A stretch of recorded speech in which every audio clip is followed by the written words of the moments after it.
You are? Yeah. I'm Batman. Welcome to WatchMojo, and today we're breaking down the untold story of Michael Keaton's Batman. Excuse me. Have you ever danced with the devil in the pale moonlight? For this video, we're looking at the most unexpected and interesting facts about one legendary actor's Dark Knight journey. Which character from a Keaton Batman film would you love to see back on the big screen? Let us know in the comments below. The Batman franchise owes a tremendous amount to Michael Keaton's work in the 1989 film. I want you to tell all your friends about me. What are you? I'm Batman. In order to understand how he changed the game, we have to go back to the 1980s. Before Keaton put on the cowl, the Batman franchise was in a weird spot. The comics were interested in telling darker tales about the hero in stories like The Dark Knight Returns. However, general audiences were more familiar with Adam West's beloved yet undeniably campy take on Batman. Some days you just can't get rid of a bomb.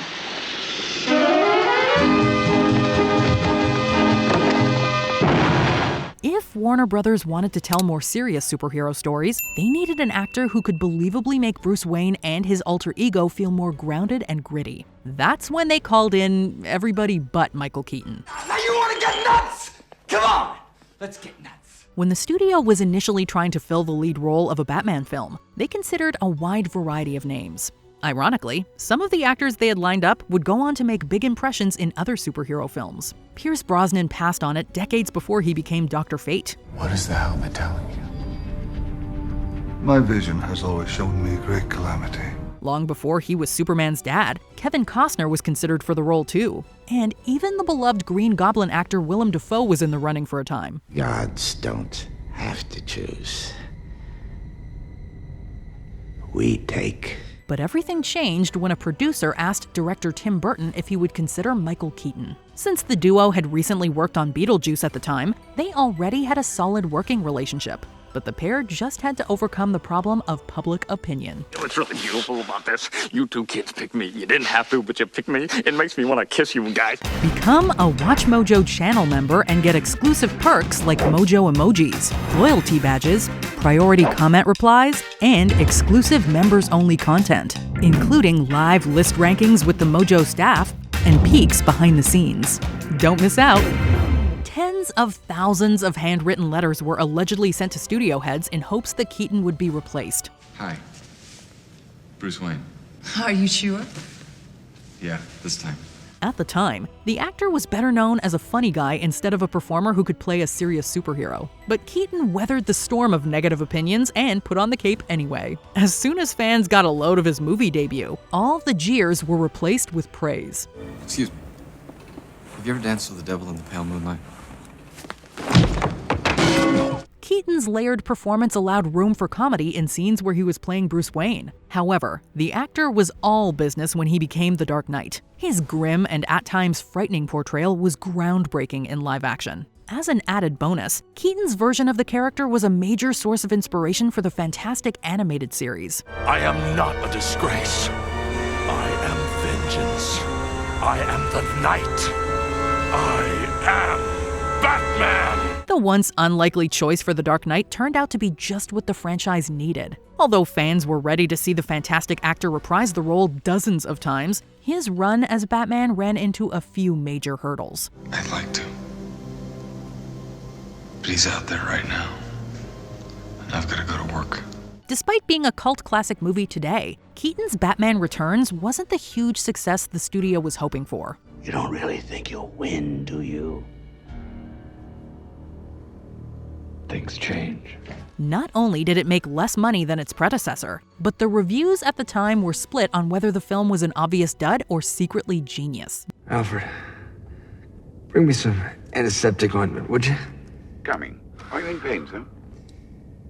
No.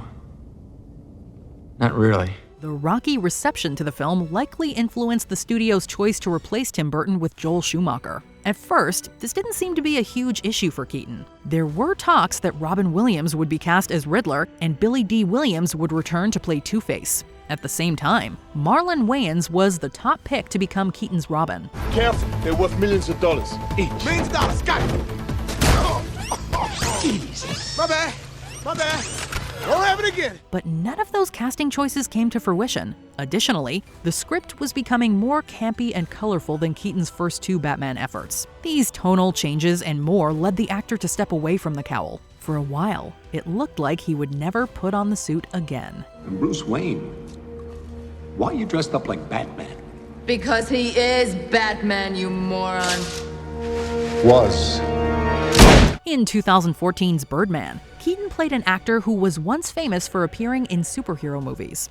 You paved the way for all these other little clowns. Give the people what they want. Initially, the character's cynical attitude towards the genre seemed like it might reflect the actor's real views. That's why fans were so shocked to see Keaton soar into the role of the villainous Vulture in the MCU. Once again, the actor injected a lot of humanity and heart into a character that could have come off as campy. We build their roads and we fight all their wars and everything. They don't care about us.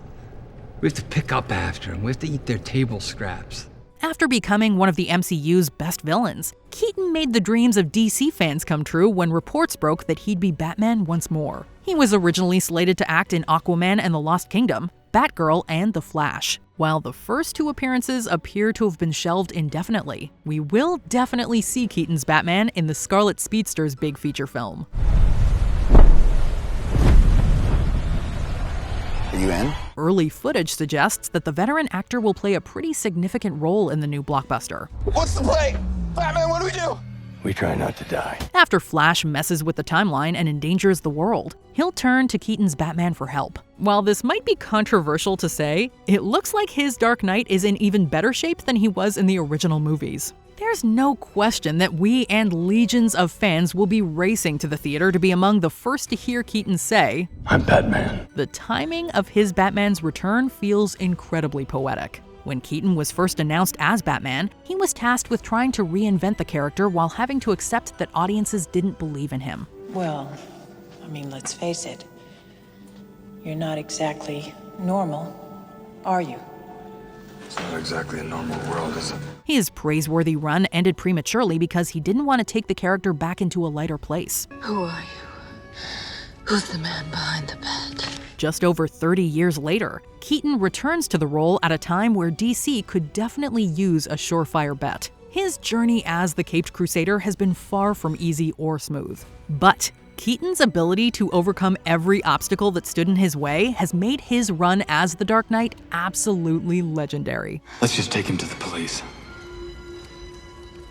Then we can go home. Together. Did you enjoy this video? Check out these other clips from WatchMojo, and be sure to subscribe and ring the bell to be notified about our latest videos.